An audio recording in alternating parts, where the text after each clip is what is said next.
Assalamualaikum warahmatullahi wabarakatuh. Perkenalkan, nama saya Muhammad Irwansyah dari kelas Manajemen B semester 3. Di sini saya akan menjelaskan 7 materi tentang sistem sumber daya manusia. Dan yang pertama itu adalah rekrutmen. Rekrutmen adalah proses menarik, screening, dan memilih orang yang memenuhi syarat pekerjaan. Semua perusahaan dalam industri apapun bisa mendapatkan keuntungan dan dari kontingensi atau mempertahankan perekrutan profesional atau proses alih daya untuk agen perekrutan. Itu rekrutmen. Dan yang kedua itu adalah perencanaan sumber daya manusia, adalah proses analisis dan identifikasi yang dilakukan organisasi terhadap kebutuhan akan sumber daya manusia, sehingga organisasi tersebut dapat menentukan langkah yang harus diambil guna mencapai tujuannya. Itu yang dinamakan perencanaan SDM. Dan yang ketiga adalah seleksi. Seleksi adalah usaha pertama yang dilakukan perusahaan untuk memperoleh karyawan yang kualifikasi dan kompeten yang akan menjabat serta mengerjakan sebuah pekerjaan pada perusahaan.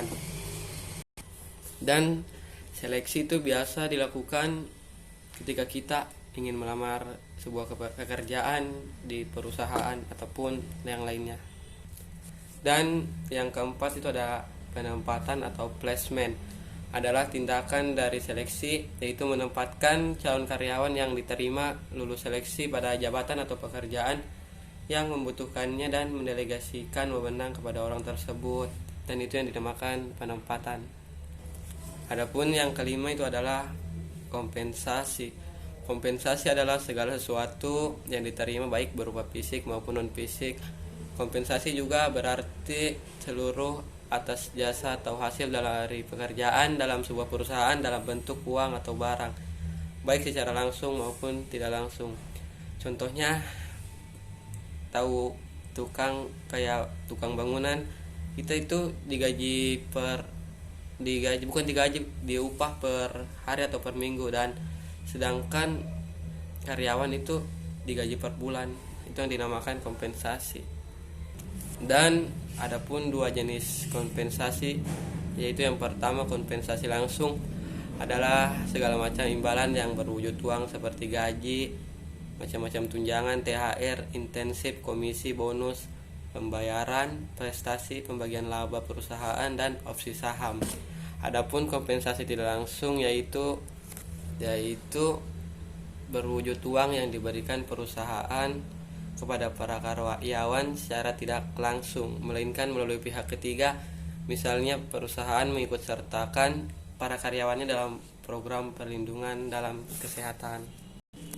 Dan yang keenam itu ada pengembangan sumber daya manusia, adalah proses di mana karyawan dalam sebuah perusahaan dibantu terencana untuk meningkatkan kemampuan sehingga bisa menyelesaikan berbagai macam tugas yang berhubungan dengan peran mereka di masa depan.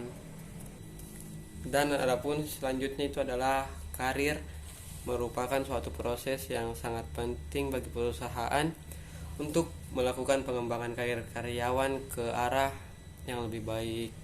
Tentunya setiap perusahaan akan berusaha untuk terus meningkatkan jenjang karir karyawan yang akan berpotensi untuk memajukan perusahaan.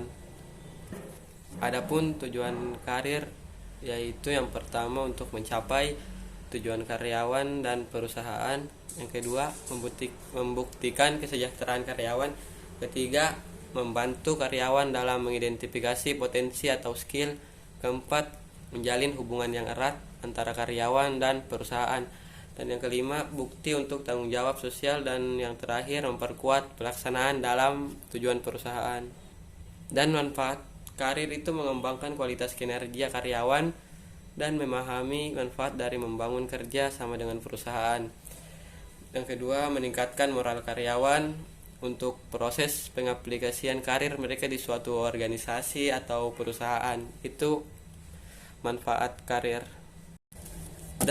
Dan yang terakhir itu PHK atau biasa disebut pemutusan hubungan kerja, adalah pengakhiran hubungan kerja yang dikarenakan suatu hal tertentu yang menyebabkan berakhirnya hak serta kewajiban antara pekerja atau buruh dan pengusaha.